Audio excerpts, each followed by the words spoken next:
it's Zero Waste Dad here.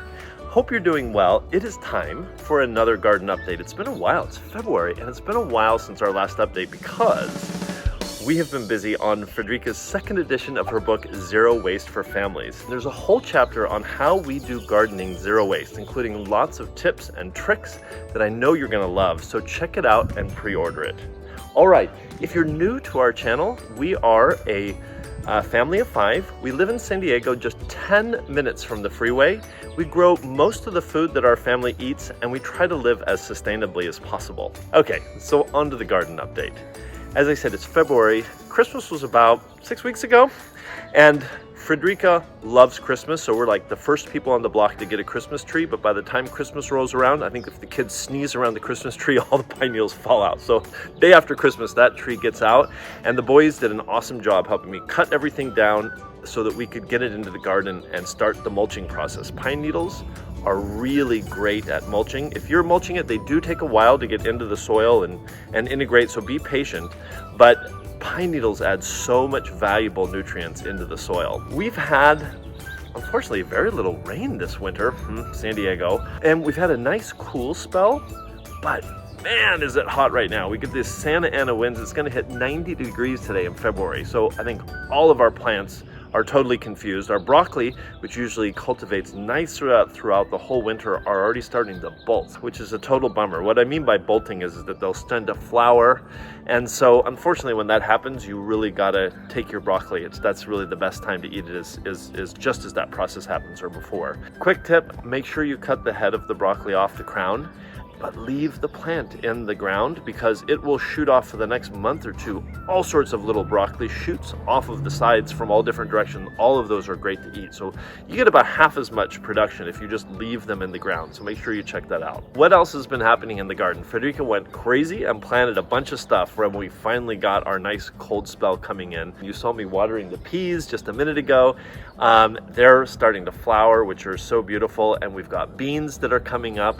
We've got our kale and lettuce, and oh man, with this heat wave, the lettuce in the front of the house is just struggling. So luckily we've planted a bunch of lettuce in the back of the house as well, because we just eat so many greens in the winter, so we're just like eating through all of that right now. Just like last year, we're growing lots of garlic and onions, both yellow onions and red onions. We found they grow really well in the winter, and the rats don't have any interest in them. So we've been growing a ton of those this winter, which is great, and we'll cure them so that we can use them throughout the whole spring and summer. The one silver lining of this heat is that our tomato production has just gone through the roof. We are producing tomatoes left and right.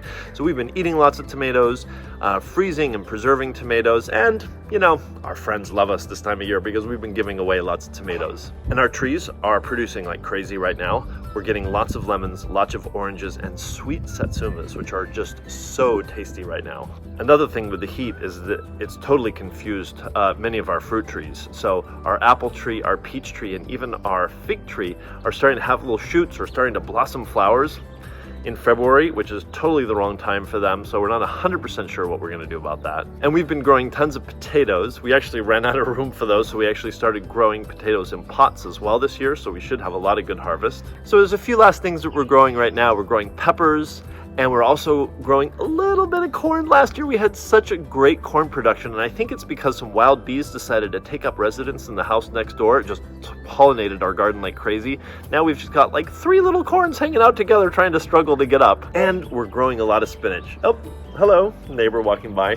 And so a lot of the spinach are volunteers this year because last year we produced so much spinach, and so we've got that just growing all around the edges of our beds, which are great. The other thing we really focus on in the winter is building our soil. We do tons and tons of composting to get ready for the spring and the summer. We have 4 types of composting that we do. First one is bokashi composting. We do that a lot, and so check out my video on my YouTube video on bokashi composting. The second one is our garden compost, which is a little bit of a catch-all of everything we throw in there, but it's also kind of a buffet for our local hummingbird population and our geckos that love to go in there and find stuff to eat because it draws lots of little flies and bugs for them to eat. Third thing is, our cutest composters on the homestead are our chickens. They get lots of our food scraps as well. So we also have a worm compost bin, and I've tried lots of different methods. I've tried the worm hotels, I've tried those tumblers, and I never found them as effective as this simple homemade bin. You basically have 2 plastic bins. The one on the inside, you drill a bunch of 1/4-inch holes in the bottom of this thing. That way it can leak liquid out into the bottom bin so that you don't have too much liquid in with your worms. And inside here, all you do is really start with coconut coir and then your worms. And then we just will put in all of our food in here for the worms to eat. And so you can see that it's just filled with beautiful worms in here. And you get this nice black compost that is so nutritious for the garden. The other pro tip I have for worms is that I puree food in the food processor before putting it in here. Breaking it down makes the worms eat it so much faster, and it will just produce compost even quicker. Yeah, I hope this video was helpful. We'd love it if you subscribed and left a comment. What are you growing right now in your garden?